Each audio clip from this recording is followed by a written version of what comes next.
Mbak Ika, Ki mari. Kenang apa? Nah, Kenang apa? masuk angin. Mbok kon kerokan. Pon niku lho, ketoke wis. Jenengan arep ngeroki apa piye? Hah? Jenengan. Ah semua aku. Lah ngapa? Lah aku nek ngeroki kapok aku. Aku nek ngeroki nggo entrong. Abange gede-gede. Iya. Iya. Saben dina mikir. Yo. Tenasine kok kowe iki penggemarmu padha karo Prastiwi. Napa? Rombongan kentrir.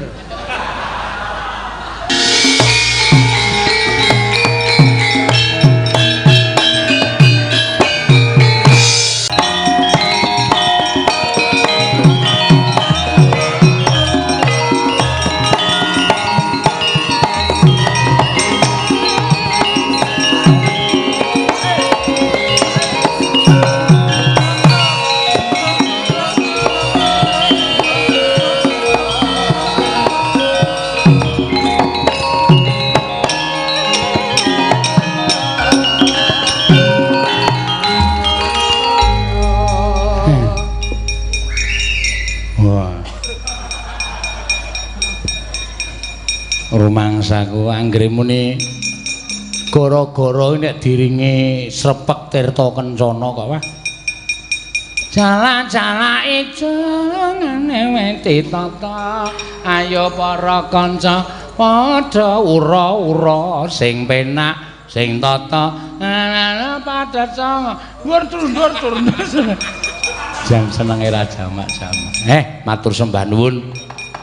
Ingkang winanting pakurmatan para pepundhen kula, para pinisepuh, mitra kawruh, mudha werda, sederek kula sedaya ingkang ngarasuk agami Hindu ing dalu punika mapan wonten ing pangempon pura Jagatnata mbangun tapa mbangun tapan. Anggenipun sampun kepareng ngadani inggih menika pahargyan ngentek linggih menguatkan kembali atau mengistanakan nida Sang Hyang Widi Tuhan Yang Maha Esa di dalam pura. Matur sembah nuwun dhateng Ketua Panitia Bapak Budi Sanyoto SPDH, Ketua Pangempon Pura lan didukung sedaya kemawon ingkang terlibat dalu punika mboten ngomongaken para ing sami lenggah wonten ing salebeting pura nanging ugi para masyarakat sakiwa tengenipun ing mapan wonten dusun Plumbon ngaturaken panuwun ing tanpa pepindhan anggenipun sampun kepareng anyeng kuyung adicara ngentek ingin dipun wontenaken saking pura Jagatnata. Mugi-mugi sedaya ingin dipun jangka sageta kasembadan menapa ingin sampun kelampah mugi-mugi lestantun niskala mboten manggal setunggal menapa. Weh. Matur sembah nuwun. Jan dipapan kiring papan kaya ngene apike. Mongko wewengkon pura aja wis. Wah, lan iso kentekan keringet ngantian. Matur suwun. Nembang sing kepenak, kanca-kanca ya komplit. Gamelan wayang ugi sampun dipun aturaken sedaya. Menika awon-awon nggih. Ya kalih kula ipik-ipik mbaka siji, mbaka loro. Mbaka siji, mbaka loro sak menika sampun jangkep komplit. Lah jebul apa-apa ki nek diniati tenan. Apa-apa ki sing kitane abot dadine enteng, sing katone angel dadine gampang. Ning nong. Wah, pamirsa ya isih akeh kabar sing tak tampa lumantar SMS sing tak cekel iki penonton nganti tekan kali Gajah Wong.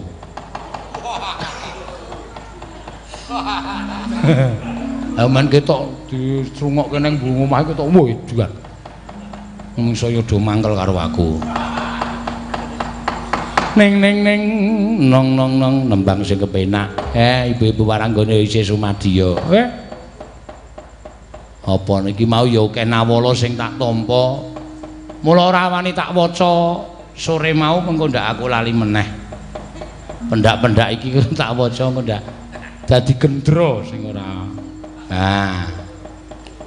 Nderek mresani saking Jakarta Timur via live streaming channel Dalang Sena. Nyuwun tetembangan podang kuning nyekar Mbak Tatin. Tembang niki kagem sedulur-sedulur PWKS Jabodetabek. Menika wonten kintunan setunggal yuta. Gang 100 kagem Mbak Tatin, gang 100 kagem Pak Seno. Saking Ginting Miranto PWKS Jabodetabek. Wah iki ketuane PWKS Jabodetabek. Iki nek tak omongke saiki mesti wis do percaya. Tur aku ya ora bakal lali. Sing wingi jane ya ora izane ora ilang ning pancen ono ning pancen niate pancen tak ngel-ngel. Supaya Tatin iki kesuh. Tatin iki kesuh. Nah, mboten napa-napa. Menika mangke badhe kula aturaken. Ning nong nembang sing kepenak. Mbok ya mesem rangut petahe apa? Mbok ya guyu sajan petahe apa? Apa ing janji kacung lewo aja tansah tuwa nanging aku Tansih la ing janji mesemo tansah tak enteni.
Serapake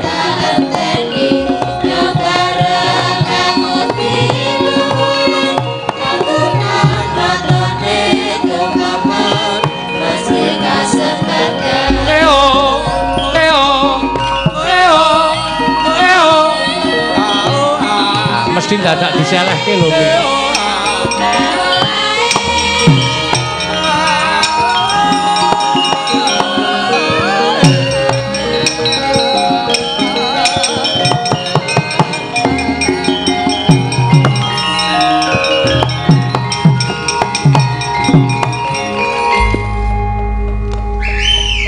Modar ora.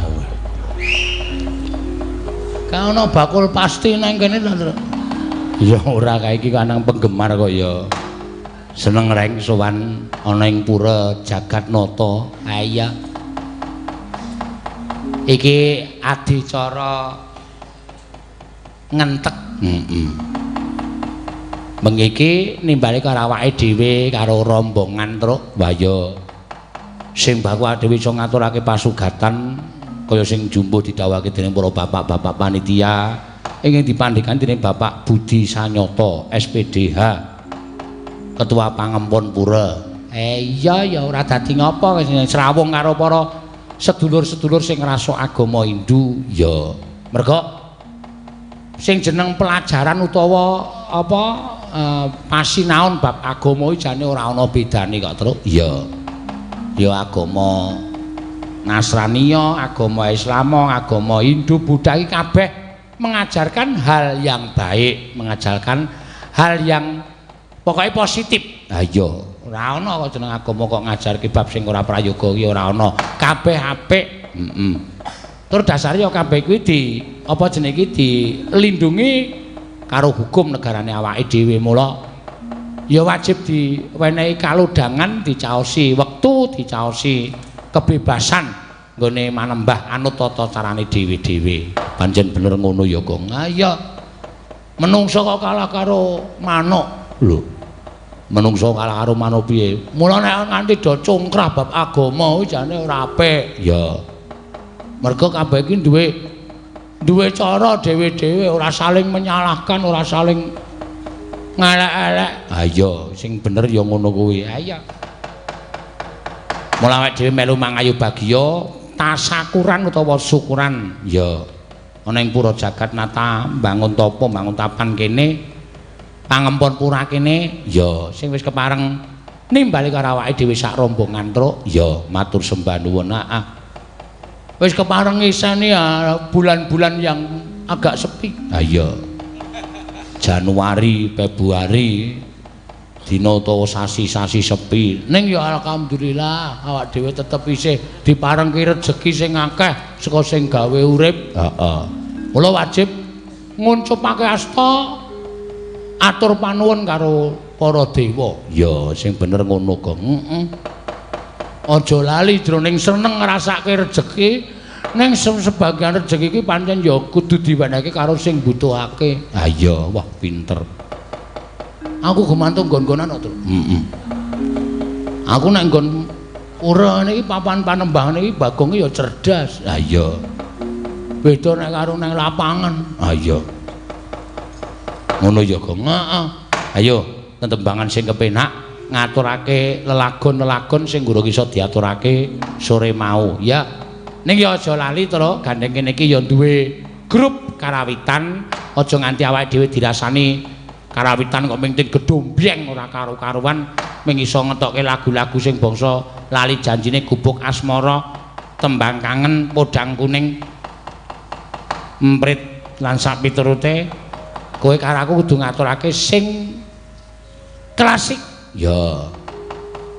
Ngeri ya mau Pak Budi wis kepareng mangkur jenggleng kuwi tegese piyayi budaya. Ora saben wong iso mangkur jenggleng. Heeh. Ngaturke sing klasik apa sik reng? Ngaturke sing klasik ya sing kira-kira tetembangan jaman biyen. Heeh. Kepareng nyuwun pambiyantune sapa? Sing klasik iki ya sindene dhewe iki pancen wis pilihan dhewe-dhewe kak, Tru. Iya. Nek kaya Bu Prastiwi kae pancen ya wis kondang saiki wis ora kondang sinden klasik ning sinden kentir. Ha iya. Wis nekate ra umum wis malah ngungkuli sing enom-enom. Ya wis ora apa-apa karang ya isih butuh golek subscribe kok. Ah iya. Apa duwe channel YouTube? Ah duwe, Prastiwi ora duwe. Channel jenenge Tong Sot. Aneh-aneh to mbok ora. Iya, ya ora apa-apa ya ngoyak kok profesional ya kaya kuwi. Ya. Nek sing klasik ya pasrahke Mbak Ayu Boyo. Nek kuwi pancen swara-swara klasik. Arep nyuwun apa, Tru? Pelok ya, Reng. Pelok ya kena. Manut kowe sing sepuh nyuwun apa? Aku tak nyuwun mijil ketoprak. Oh ya. Iki kepenak iki dirasake ya temonjo, mengko bar mijil ketoprak terus lagon-lagon sing rada rame. Ha iya. Dinggo nggugah semangat. Ha iya. Mangga dipun aturaken mijil neno. Ha.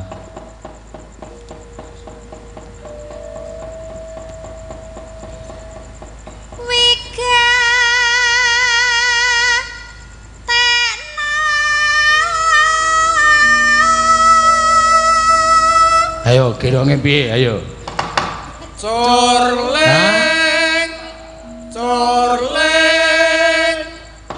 Klasik banget. Kuwi gatekno piye? Ngono ya iki kena. Heeh. Ngecar-ngecor. Corleng. Ya wis ora apa-apa wis ben.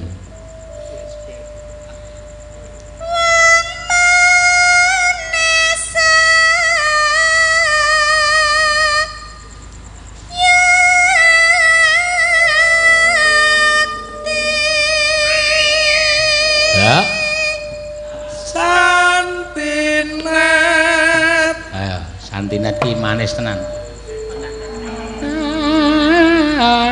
Dentang tang kunang nanti ning gendang ke tak.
Rada mundur sithik wis.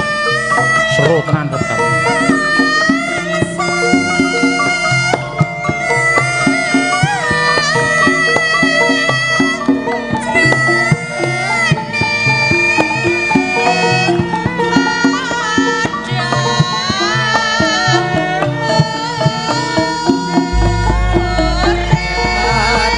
Ngulon apa sedyane kelakon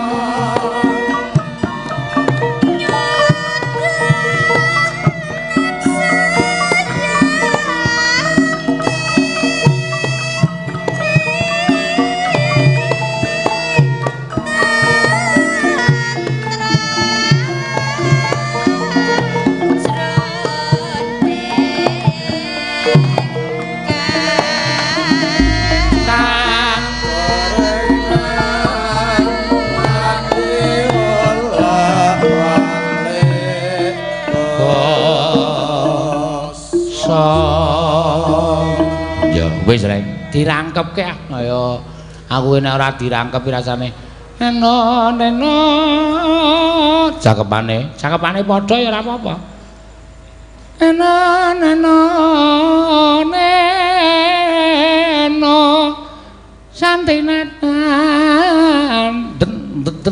nah ya no ayo dirangkepke ya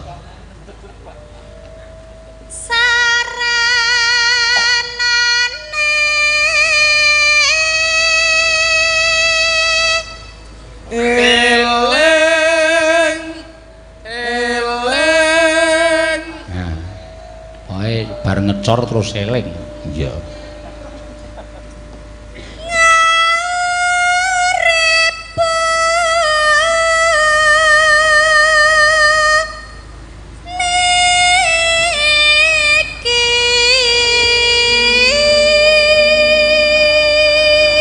Lestari sing eling ya sing eling wong mau ngarepe eling kok Lestari ayo maksudku eling karo Lestari ngono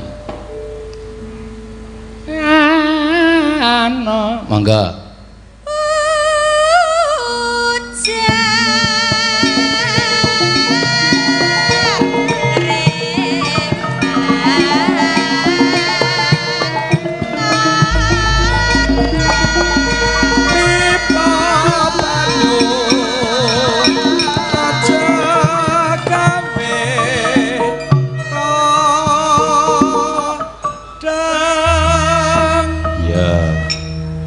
pipa pabrik aja gawe kodeng entuk dening ledeng ya wis ben ledeng wis sawet to ya terus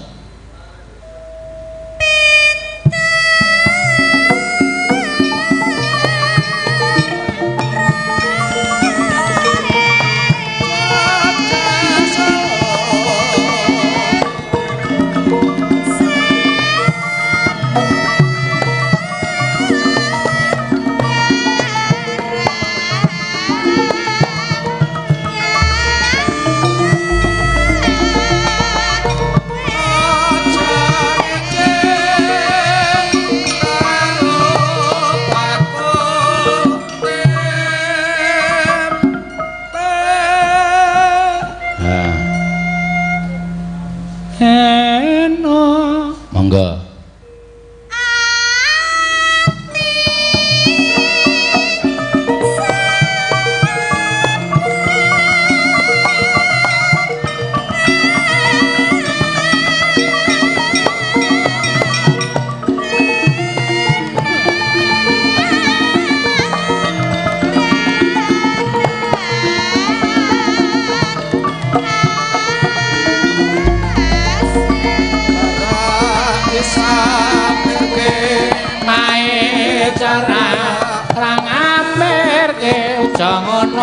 aja ngono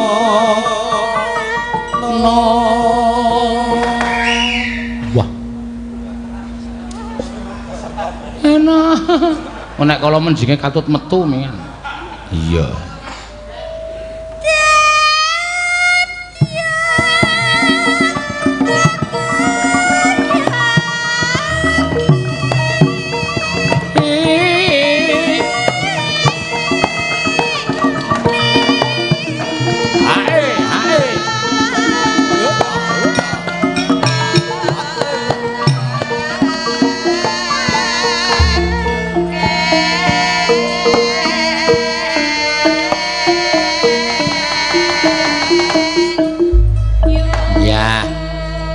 Matur sembah nuwun. Ya, aku diparingi mijil ketoprak ini rasane mantep kok, Tel. Mantep kok mantep. Ha iya. Amarga aku ya wong tuwa, umure iki ya wis ora iso diitung nganggo wilanganing driji, mula nek krungu tembang-tembang saiki iki ya seneng, ning kuping kaya gemrubuk kae rasane. Ya iya. Mula ya kudu nganggo tembang-tembang sing klasik. Ya, iki mau mijil ketoprak diaturake.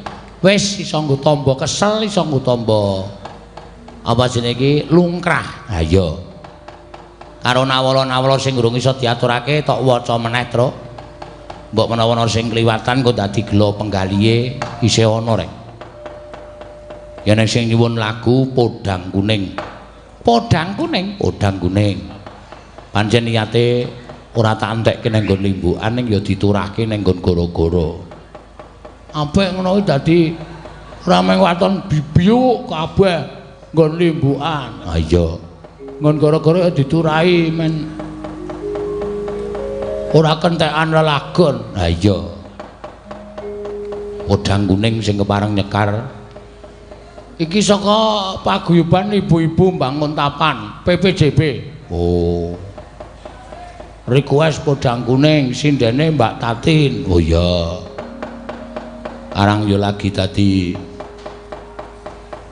maskot iki apa-apa Mbak Tatin apa-apa Mbak Tatin. Ora apa-apa iku hasil kerja kerase dhek dhewe kok. Ha iya. Hasil kerja keras le tememen, le profesional, le totalitas. Ha iya. Mula ya akeh sing nyuwun Mbak Tatin. Ha iya. Engko delo meneh aja kaget nek kira terus padhe Prastiwi dadi maskot. Iya. Maskot Karambol. Ha iya. Ngejedetke ngalor ngidul kaya gengok. Ya. Diaturake. Ayo Tin, ayo jumeneng. Ya. Ki sing nonton ning layar njaba isih akeh banget lho. Heeh. Ndono sing pidak-pidakan bareng. Ha iya. Saking ramene ya. Ha iya.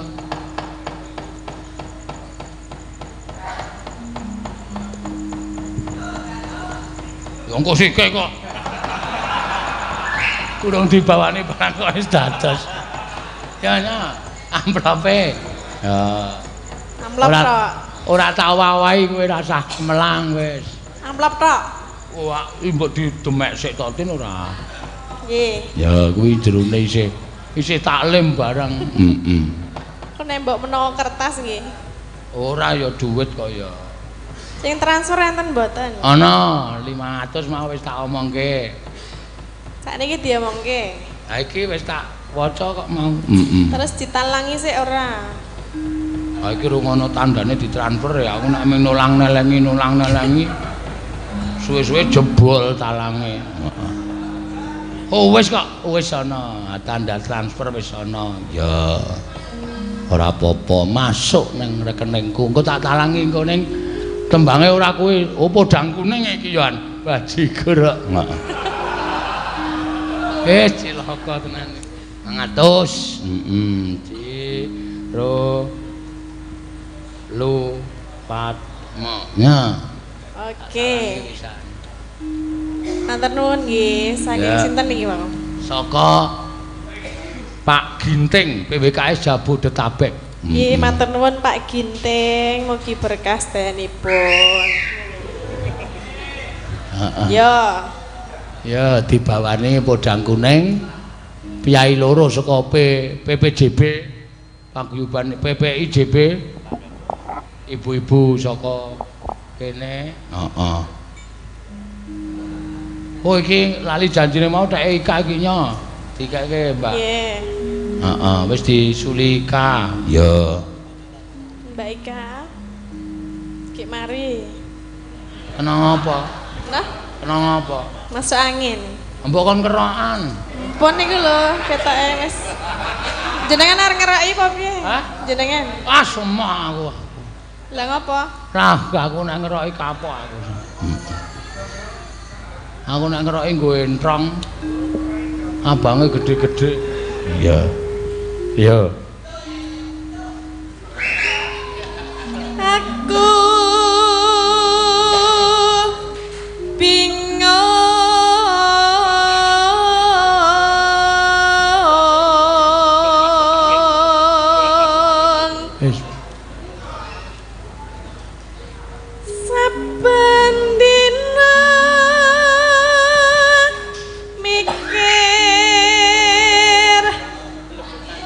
Iya.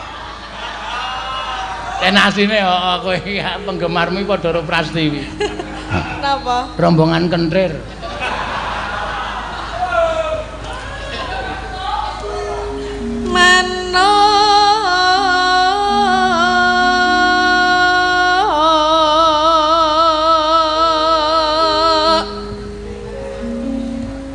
Mikir podang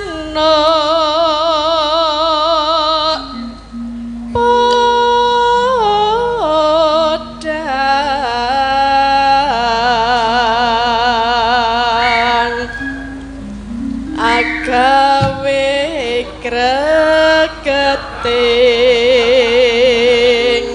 ati.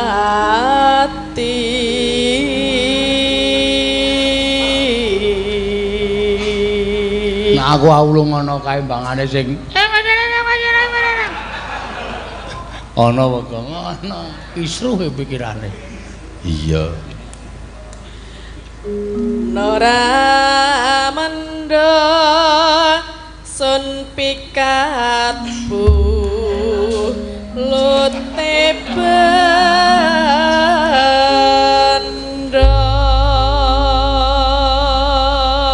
Ya, mangga diaturake saka PWKE Jabu Tetabek karo PPIJB, PPIPJIB gitu iki.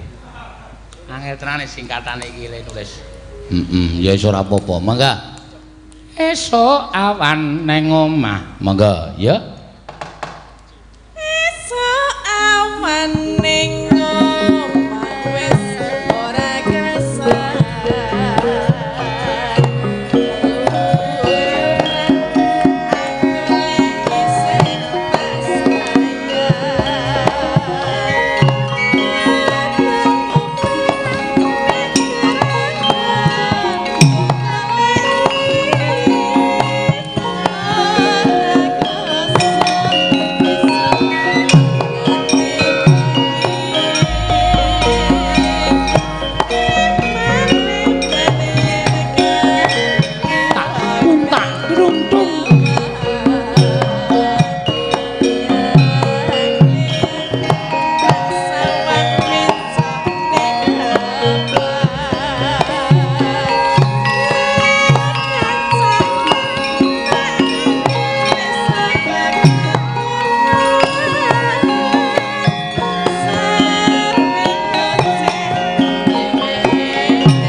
mareng rampung joget terus melayu metu meneh. Ya ora Ngombe apa-apa. sik paling. Apa? Paling ngombe dhisik. Ya wis ben karang arep dikaya ngapae kaya ngene tetep penggemar. Ini kan sama elek- Pak. Eleke kok nganggo klambi dalang sena. Nanti penggemar jenengan. Ya ora ya. Wis sing mesine do ngekeki kuwi do cacah kuwi. Ha iya. Ya wis ben karang yo ngono kuwi penggiat ya. Pok Apa giat. nggih? Ya wis ana. Nggih, matur nuwun nggih, Pak. Ya padha-padha. Mau kudune tok gawe nek ora ana transferan ngono. Wah, ora ndak ndak bingung. Heeh. Kowe wis wedi wonge. Lah iya lah yo. Kowe serius banget kok. Aku ki tukang acting e. Wo. Aku nang omahku lino acting terus. Lah iya. Ya wis ora apa-apa. Heeh. Ha iki guruku acting teko kok. Wo, iya ya wis ora apa-apa. Ono pinter tenan nek acting. Ha iya wis. Ya wis ben kuwi mbiyen pengendang jaipong. Wo, ayo kuwi sing tak omongke ngendang jaipong lagi pilek. Heeh. Wahing ayo umbele mlempung. Maplen telu ngono mongko entuk gendang tun bareng dilangi malah mlene. Hi. Kirane. Ha iya. Ya, matur sembah nuwun. Ki mau podhangkune wis diaturake? Ya. Langsung loro sisan truk. Ya. Loro sisan sapa? Mbak Agnes karo Mbak Iin. Oh iya, sing urung kepareng nyekar ning kuwi. Heeh. Ria ya urung ning wis nganu mau wis kepoyo-poyo dikudang Pak Warjudi. Heeh. Mau apa ndodok ning salon mau kepoyo aku kaya arep ndelok rasane endi ya. Edan. Acting aku mung ngantrek. Heeh. Ora serius aku. Ha iya.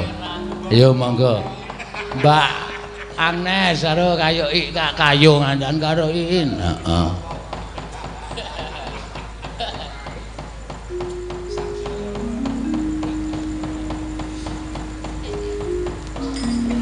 Bar iki engko entek sindene gong terus wis. Ya ora ya kur-kur ya apik kok. Oh iya. Kur-kur ya apik. Kukur-kukur. Ya, piyai loro arep kok nembang apa? Kembang rawe. Oh iya. Sing bawa Mbak Agnes. Oh iya. Mbak Iin slendro urung patek damang. Iya. Men dibawani neno. Ya. Mangga.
upama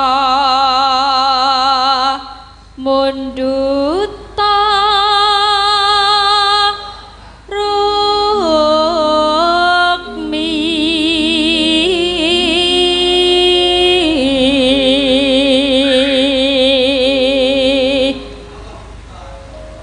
tartamtu tak turuti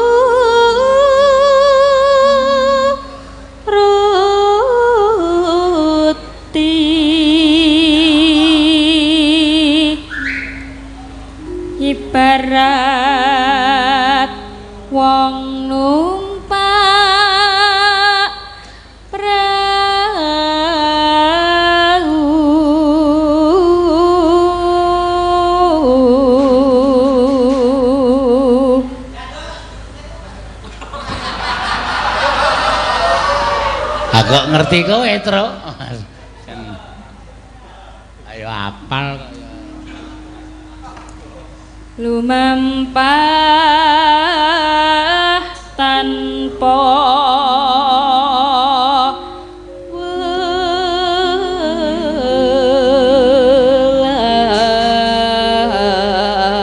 welah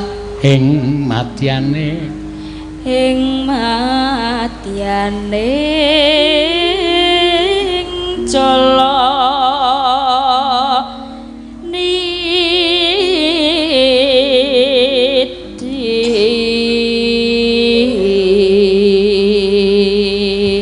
temah kunjing anggenjong neng pagulingan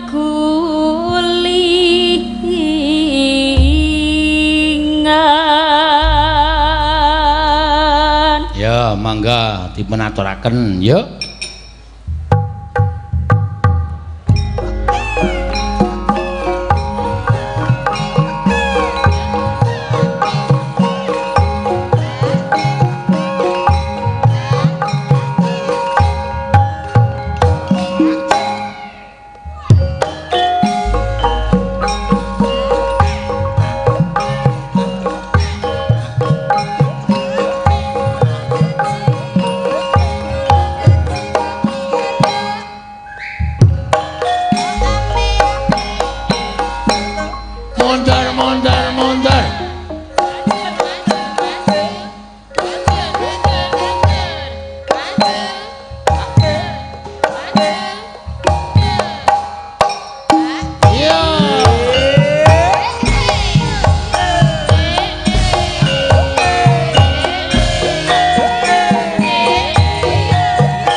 kaya suwe suwe saben jajan tangan banjur ngomong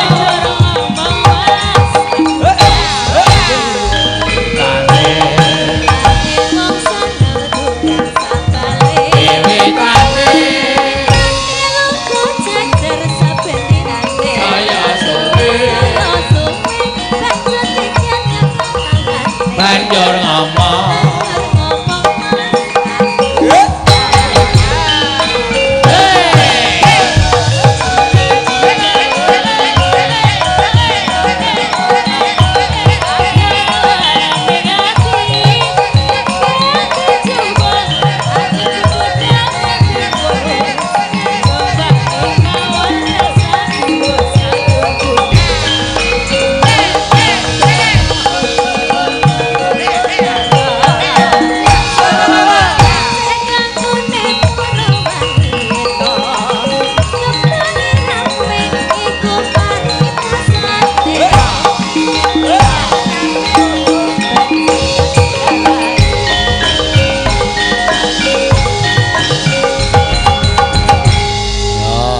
gayangnya raja jamak-jamak to. Danan anggere muni bapak kedua kok mesti banter ya, Tru? Ah iya. Kok bapak kedua ki maksude piye? Ki mau ora pertama ora tan kembange rawe kan aku digawa mrene. Heeh. Kembang kecubung nek diutut marai mendem. Lho. Kecubung kok diutut. Nembang tak gayangnya ra jamak-jamak. Iki mau jenenge tembang apa, Gong? Kembang rawe. Oh iya. Nggih apa to sebabe kok iso nganti dadi lagu kembang rawe iki mergo inspirasine saka kembang kacang. Oh iya. Wis ben ra gathuk mbok mendro. Ayo, iki mau jenenge kembang rawe. Ngaturke sapa sing kira-kira urung polos utawa urung anu Gong. Nembange urung. Ha mau sapa jenenge Tatin ya ngetoprak ya nembang. Iki saiki sing Mbak Ria ya ngetoprak ya nembang. Oh iya. Sisanke. Sing urung apa? Tembang kangen. Oh iya, ki pamundutan saka sapa-sapa kuwi? Ha iya. Ayo monggo. Mbak Ria ben komplit kabeh. Prastiwi wis, Ayu wis, Tatin wis. Wis do ngadeg. Ha iya, wis do nembang. Heeh. Monggo.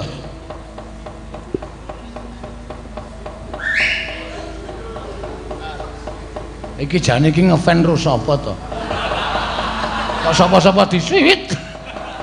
Ora ndek pilihan wong ya semen ora apa-apa ora. Ayo karang monggo Mbak Ria. Ya. Dibawane niki. Nggih, terserah napa. Sekalian ngapalke tetemban bawa-bawa niku. Ya.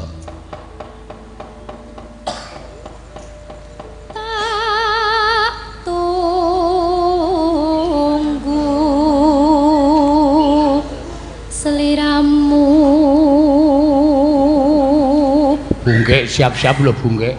Rawuh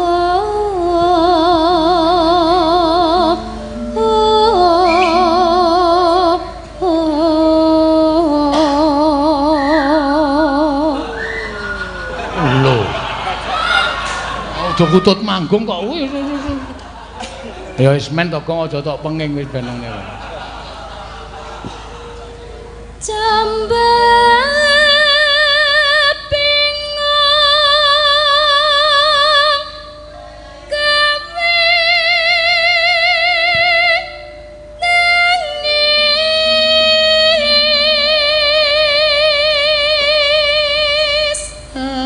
urung tangis kang kebak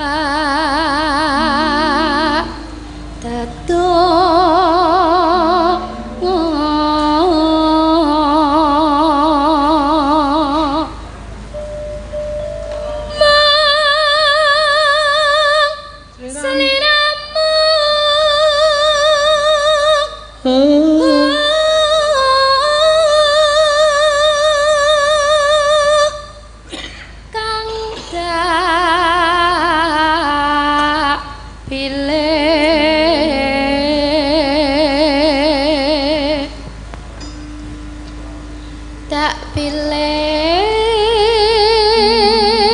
dunya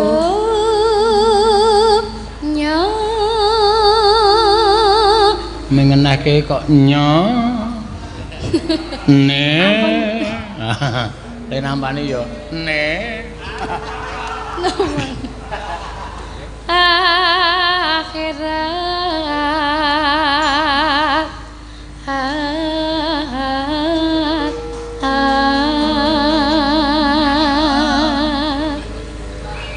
ya Allah siap bungke ya Rabbi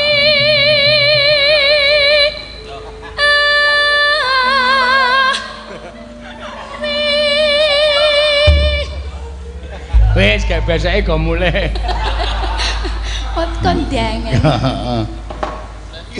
monggo ya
Gene kowe ya jogat-jogat rang. Ayo penak tenane. Lah jare kowe mau kuwi senengane klasik, senengane sing alus-alusan. Wah, nek ora nggo kasar ya rugi.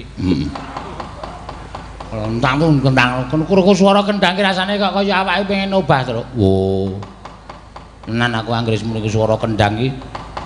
Padha aku anggere krungu suara gender iki rasane cangkem ki kaya arep nembang ngono lho, Rek.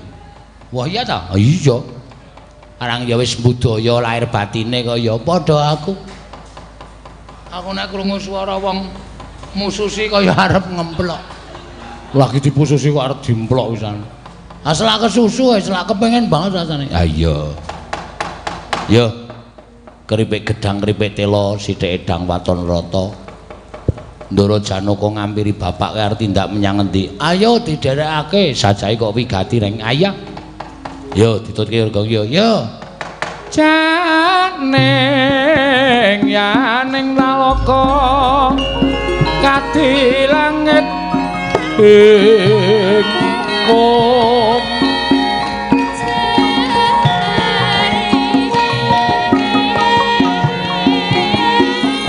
mambang pandhep pasulan upamaneka lintang Tulya kusuma yana sumawur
Koten prayitna semuriris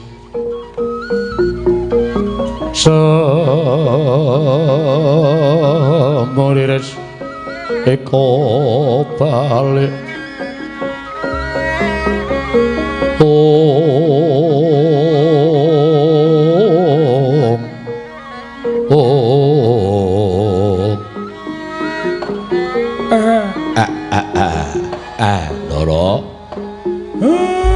Nonjong botol tindakipun ingkang Abdi Semar namung dipun jawil.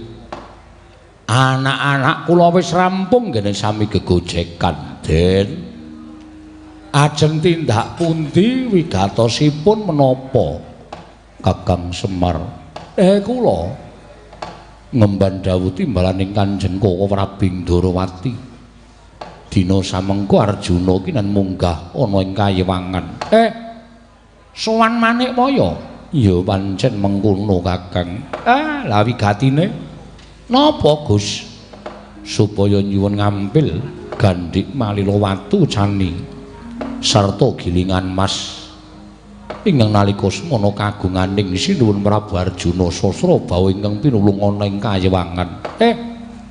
Lah wigatosipun Koko Prabu Darmakusuma nyumpena supaya ya kuwi bangsal Prabasuyasa ya Prabayeksa dibangun supaya luwih endah tinimbang ingkang wis kelakon nanging syarat selanane kudu nganggo wujuding Gandhik Malilawatu Cani sarta gilingan mas Koko Prabu Ndhuwurawati tumuli paring dawuh yen to kabeh mau papano ning Kayiwangan. Mula Kakang ayo derekno laku jantraku. Kakang Semar ingkang minangka dadi kekuwataning Arjuna. Moncar tinon ler kekonang surem sorotetan padang asor lan pajaring purnameng gekono dasari mangsa katiga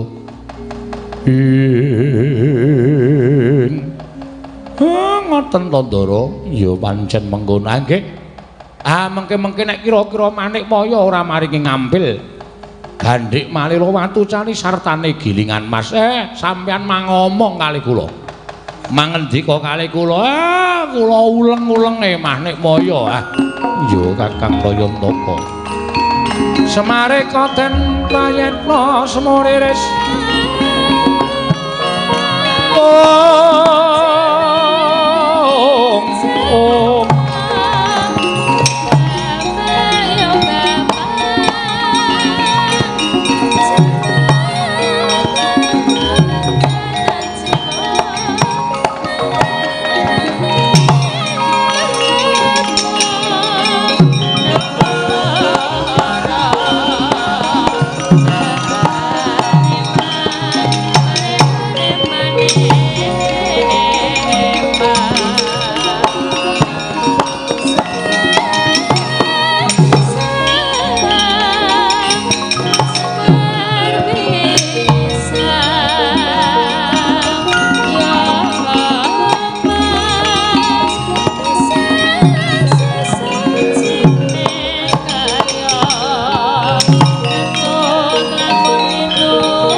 Wisraya Indriyaksa Sara Maruta Pawana Bana Margana Samirana lan Parayang Bisikan Magulingan Lima Pancabayu Candra Satur Bantus ya Gus. Ana satya bagus ora jamak mlaku jen tengah ngas mandeg den mandeg-mandeg aja mati tan paran sapa jenengmu ngendi pirang kamu ngaku jenengmu sapa? Truk. Kok dengaren iki keluwihan pemain apa? Lah ngopo? Wong biasane iki ora tau nganggo kaya ngene kok iki wis kebacut dandane. Nek ora metu mesakake ya ora apa-apa sedila-sedila. Wong jenenge bocah cakil ketemu Ndara Werjanaka iki filosofine iki dhuwur. Waduh. Ayo. Kowe batur-batur ana padha cerewet. Sapa den ngaku? Luwih dhisik ngaku Prajeka ngendi dedongko. Wah, masa sosor basane sing parat. Natene kebutuhan tutup doa aku ing papan ning tengah ngalas kene aku Digya Kala salukat katut mbarat. Digya Kala salukat katut mbarat ya. Pangareping para wadyabala buta ning tengah ngalas. Aku ngirit para wadyabala kadang-kadang kabeh ngupaya panganten. Mula ora usah dadak sangga runggi sawijining panakawan kuwi menen ora aku tak urip dadak kula mangsa dening kanca-kancaku kabeh. Aja nganti kowe nadak kula mangsa panakawanku yen kowe luwe marga Janaka panganen. Aranmu ora Raden Janaka dasar para nyata. Tindak menyang Titen ngetutake jumangkeng suku krentek ing ati ora rupacut kudu bali. Ora ana dawar-dawar tondo balikake wong lumaku ndas buta kang regawan janur kuning. Ndak sampar ndak sandung remung gubet suku tak pagas turika. Ane rajang parisane buta, apamu kang tak wedeni kacik di dhuwur. Kurang gedhe ku mula mega kurang duran canco aldoko legane atiku. Aji japa mantra. Ora ana jamak umring satur meguru bathanging buta Artawalika dasar yaksa para sangka babar apa bumi gunjang kanjing langit kelap-kelap katon berkincang ing risang mawe gandrung ing kekejroe manuk bantal kopat capito tak angin kelaracan ndak saut tatape kemudhul gogrok wanamu Den.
karepe kok rembung ae. Wong menggo ngisi wektu sedhela kok. Yo arep perang terus ora. Mati. Sampurna dening ayo tunggale endi sampurnake.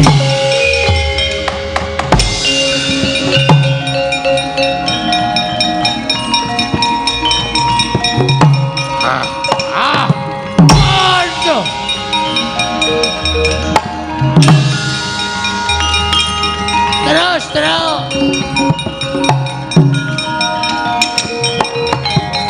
Ayo Gong, yo. Dak wektune entek. Wah, ana buta patene ya. Ya. Aku sing buang. Ayo Gong, yo. Yo buang batang buta. Terus. Yo.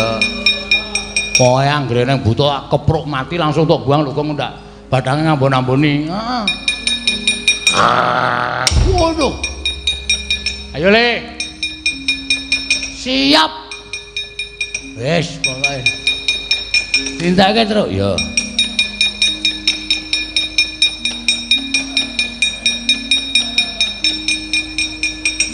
Buang Gong. Oke. Aku nek kono manane. Wah, Truk. Kliwatan. Kliwatan piye? Iki ora entuk patene. Aku ora tegel iki, Gong. Awak koting plenthung kaya ngono kuwi kok penyakiten. Menyamane mangi. Aman aku mendep blacak ya apaan. Wah, galak iki. Galak wae tak nyengelmu.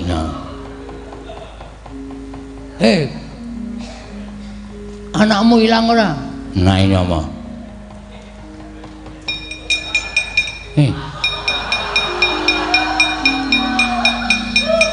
Iki lho irunge padha. Ki anakmu iki. Bapak. Nang bapakmu iku lek nyandang mangan ora melu-melu nane. Bapak. Wis kono dinikmati. Bapak nangis. Nak lela. Nak gendong nyak bangun anae mbak ilunge nyok ngemuak manen nulun karo bapak. Ilunge nyok padha karo bapak nulun karo bapak. Ngompol. Bapak. Diganti popoke anake diganti ndak manyuk angin. Nenek mas. Lho. Nyarine cah nyilik. Kok wis rungut. Nyilik nang golek melancet. Kowe termasuk mlebu kancane nak nyaro. Ayo, ambil nak patine kancaku. Tak antil dasmu lho, Gang. Ora rungu tok sirahe kakane ora. Sorry, arang peteng oh jare. Wong buta yang ngene kok dingurip ora.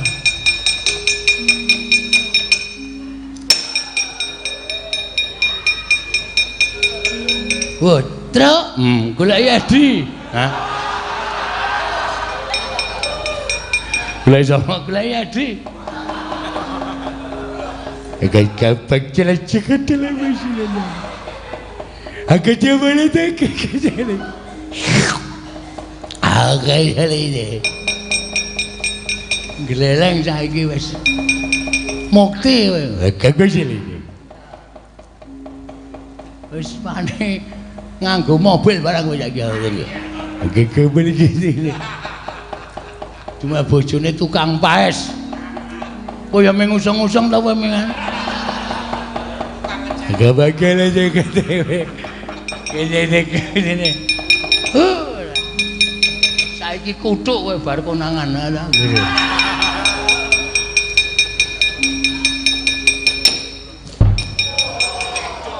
terus. Ndak mati-mati iso hendho. Kaya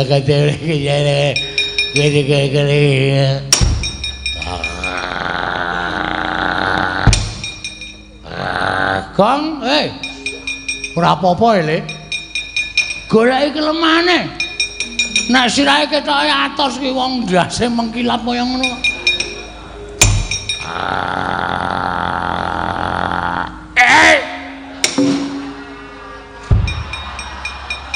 Biar sirah dhuwur ora apa-apa ya sirah ngisor.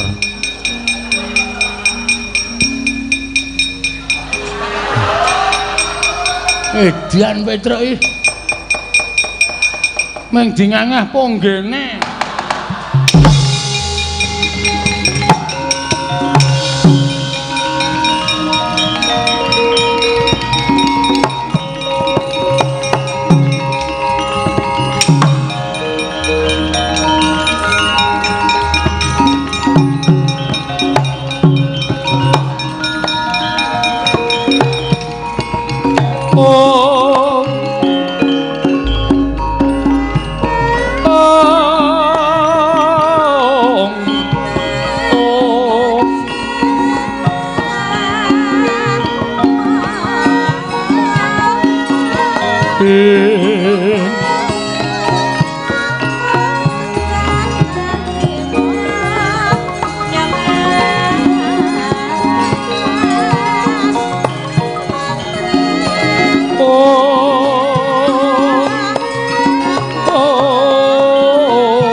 Merainosmo bang wangarono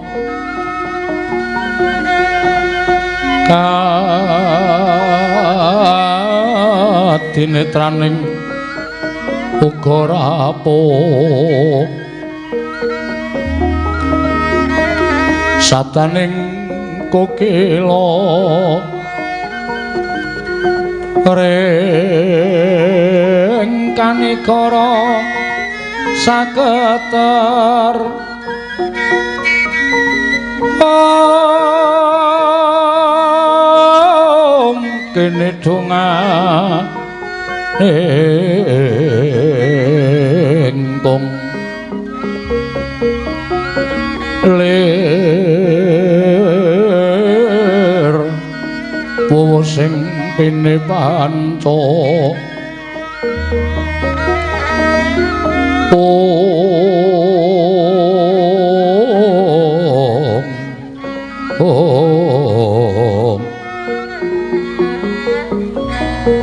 pepetoking ayam ana mrak manguwuking bagagan om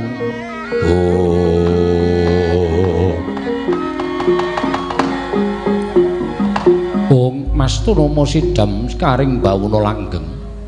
Kakang Narada, punapi iki?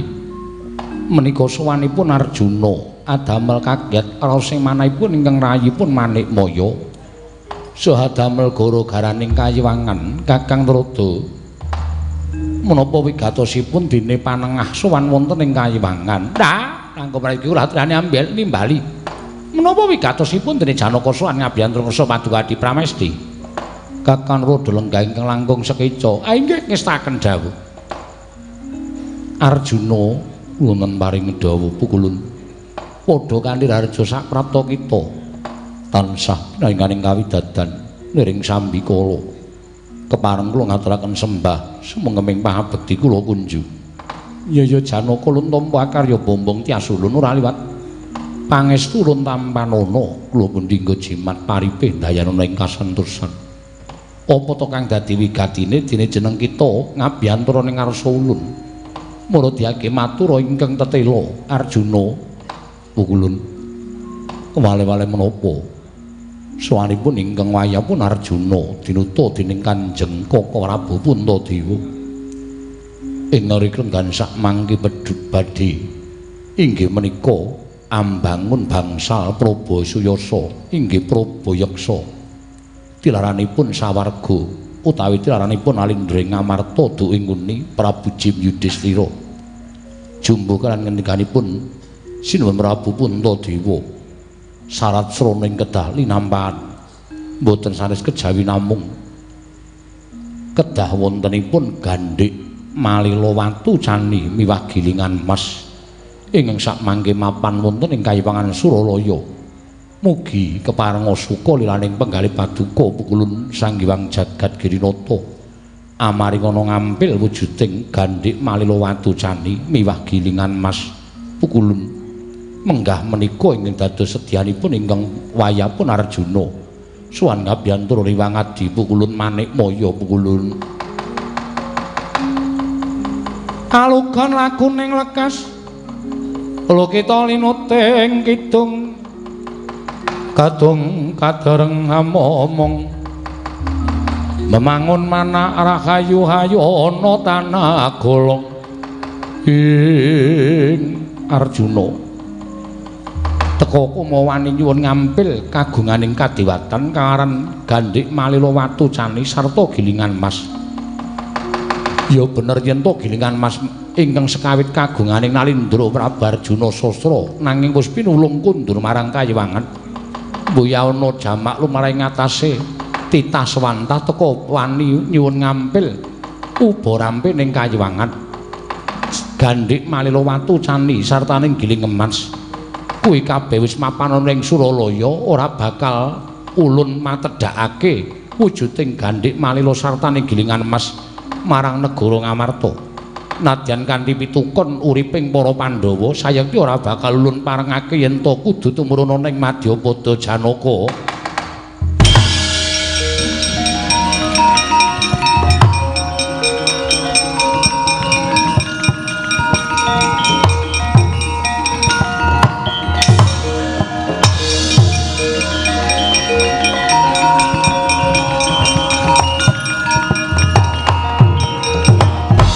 Mareka den prayitna semuriris eko balik titiyane Kakang Ismaya. Ya mboten nginten wilujeng andika Kakang ngandumbani sowanipun Arjuna wonten ing Kayiwangan. Guru, ora kok jeneng aku kuwi bakal ngetokke lelabuhane ndaraku Janaka ora. Ning kowe kudune ngerti adikku Manikmaya kudune prisa. Pirang-pirang lelakon, pirang-pirang kedadian ana ing Kayiwangan ndaraku Janaka wiwit biyen isih nom kekasih Raden Permadi nganti seprene iki tansah mbantu, tansah tetulung, tansah gawe pepadhang Kayiwangan. Lah kok dadi ora metung karo kabecikaning titah. Kowe ora metung sarta ora kelingan karo apa ingkang wis ditindakake dening ndaraku Janaka. Lah wong ngatasé ming nyuwun ngampil gandhik malila watu cani karo gilingan emas. Mongko tembunge wong ngampil kuwi njilih. Sing jeneng nyilih iki mesti bakal dikondurake kalawan ingkang kawogan. Mengko nek wis rampung apa yang dadi keperluaning para Pandhawa? Aku sing dadi tanggungan. Nek nganti ora bali ning kayangane, kowe nucuwa karo Semar Badranaya, Guru.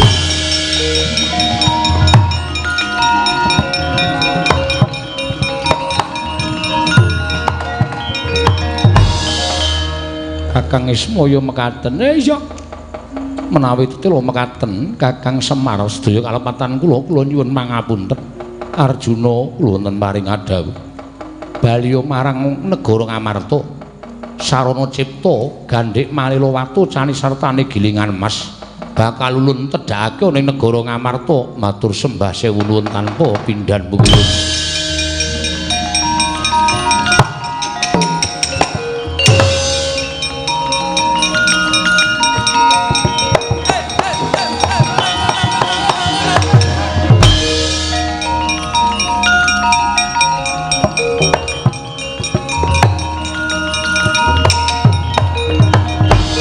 Kakang Narada, punapi?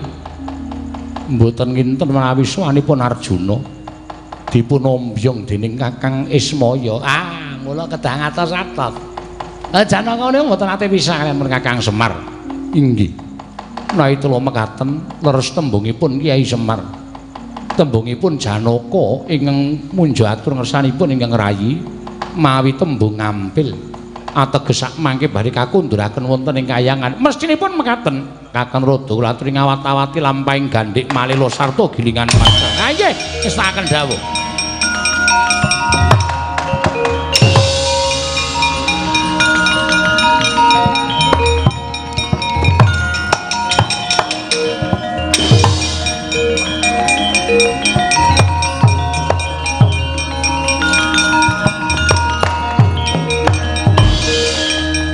Wis mandhap saking lengkeng Arga Himalaya Sang Arjuna kadharaken sanggerpan punakawan caturus kasembatan nyuwun ngambil gandhik Malilawatu miwah gilingan emas saking Kayiwangan Suralaya kocap ing wonten lengkeng Arga Himalaya wonten ing Kedung Tuntung nenggih sinten ingkang lenggah madaning Kedung Tuntung ing Mbau Reksa telengking kedung wujuding baya ingkang ulusipun pethak parandene citrane tanpa beda kaya dene menungsa inggih nggih Sang Sayong Sari.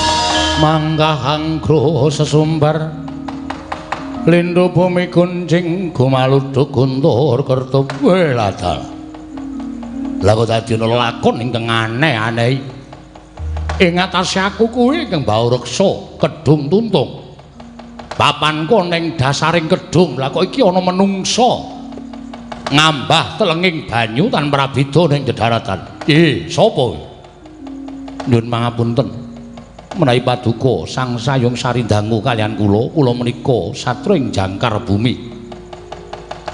Kula ingkang namipun Antarja, Raden Antarja, kasinggihan mekaten. Sebabe apa dene prapta ning Kedung Tuntung? Sang Sayong Sari. Wanter sabdanipun punden kula Prabu Sri Darma Kusuma bilih dikelenggan sak mangke piyambakipun badhe ambangun Praba Suyasa inggih Praba Yeksa. Wujudipun bangsal tiraranipun sawarga utawi Jim Yudhistira samangke nampi sasmita bilih kedah winangun saengga sakmangke langkung prayogi tuwin langkung sae tinimbang ing sampun lampah namung mugi andadosna ing kawuningan bilih sakmangke sedaya menika mboten badhe kelempan menawi mboten saking pambiyantunipun Sang Sayong Sari lho apa ingkang kudu tak tindakake Paduka ingkang ngreksa wedi malila ing mapan wonten dasaring kedung tuntung. Menawi kepareng sak mangke kula badhe nyuwun boten kitang sekedhik dados syarat sarana anggenipun para Pandhawa mbangun bangsal Prabasuyasa.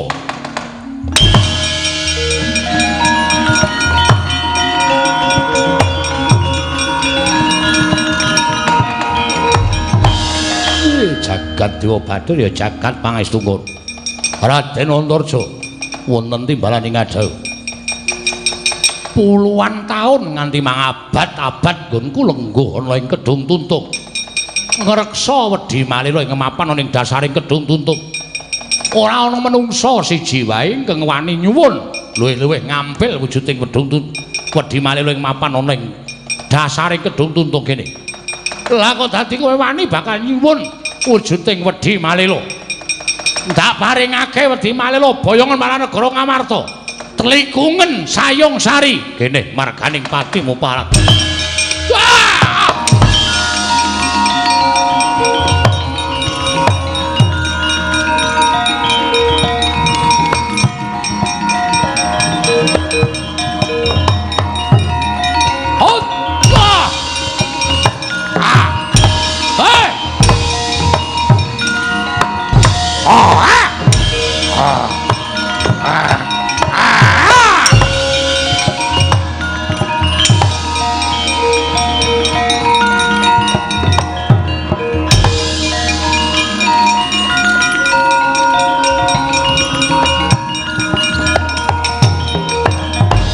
Waring uden tandanging sang sayung sari mengsah sang Antarja giniget janggane dadi duka yayasinipe ical pasuryaning kamanungsan kaya wujud naga pasuryaning sang Antarja. Ayo hamukane ati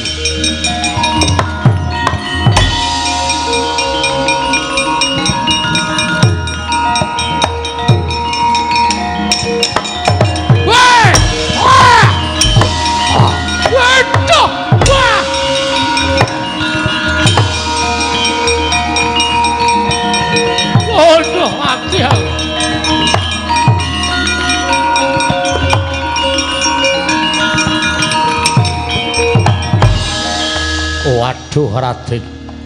Wah, dalah kok semanten kekiyatanipun Raden Antarja. Ora mbok wenehake wedi malila ing mapan Kedung Tuntung. Kelawan tak lebur leganing atiku wujuding Kedung Tuntung ora duwe papan kowe sayung sari. Waduh sampun Raden sampun. Sampun kados mangkaten monggo ora trima nedhet wedi malila. Kula caosaken lan Sinun Prabu Darma Kusuma Raden.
Tandya bala Pandhawa ya gumulung mangung siring sata Kurawa.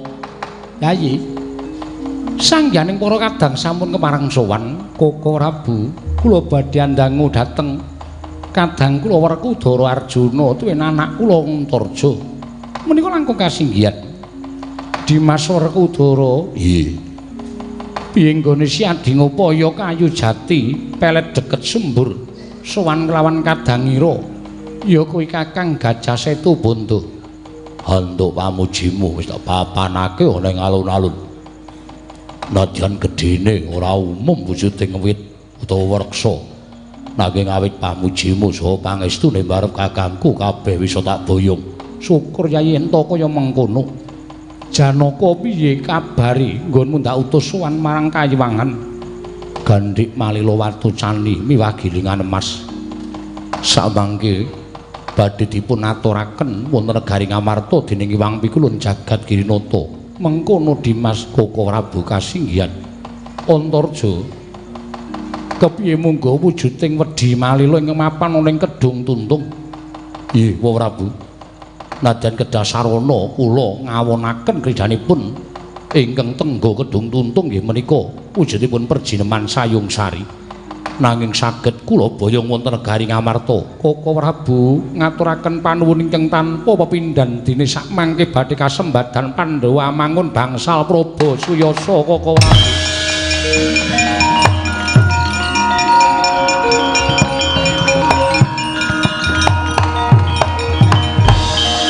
Boten saking Raka Indrawati namung krana menika pambudidayanipun para kadang sedayanipun tuwin putra Maduka pun Antarja.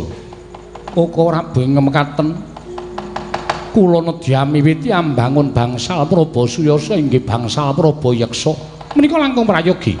Nanging luwih prayogi menawi ngamarta katingal tentrem langkung rumiyin. Werkudara, nggih. Sorak-sorak ngarepan kaya ana apa singkirna Yayi? Yo.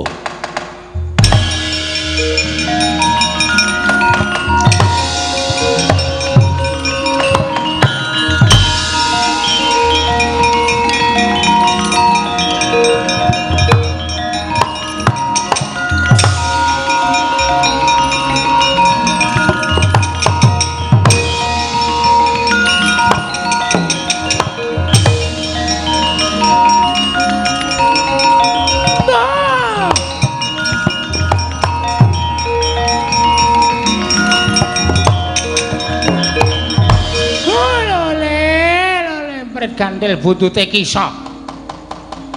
Bodhe pate pripun menika mangke menawi wasul wonten negari Ngastina bakal nampa duka saka anak Prabu Duryudana. Dene kula mboten saged mboyong Gandhik Malila Watucani. Dipun rebut sarana perang meneh. Wong sawangsul perang tentu kalah. Panjenengan kedah ngetok kadidayan. Oh iya Werkudara, aku sing teka Werkudara.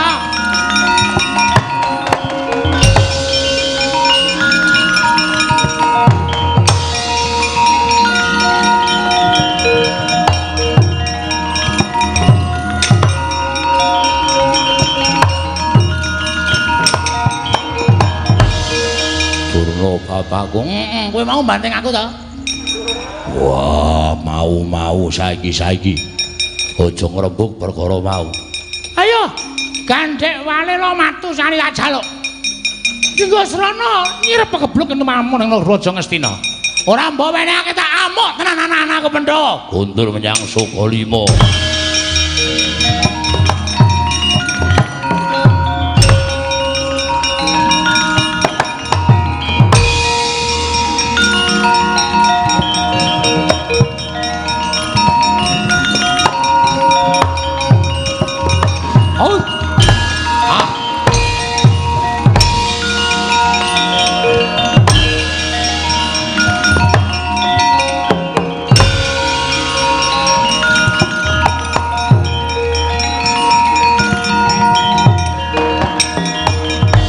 Arsa madange jagat tumungup-ungup paning sak pucaking wukir marebak bangsa merat keneng soroting surya mega lan gunung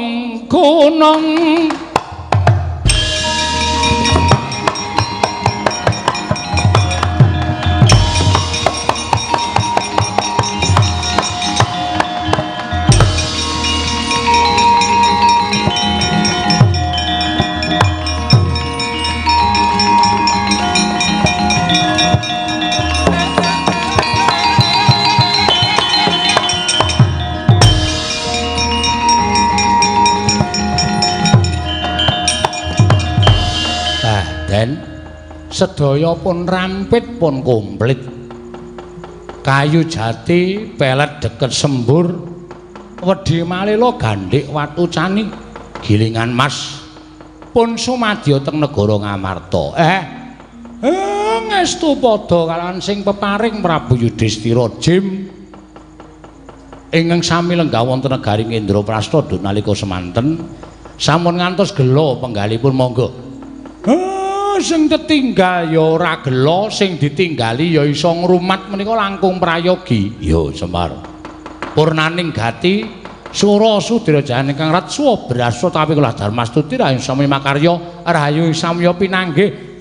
Mugi-mugi sedaya pikantuk ridhanipun sing gawe urip nggih Ndara.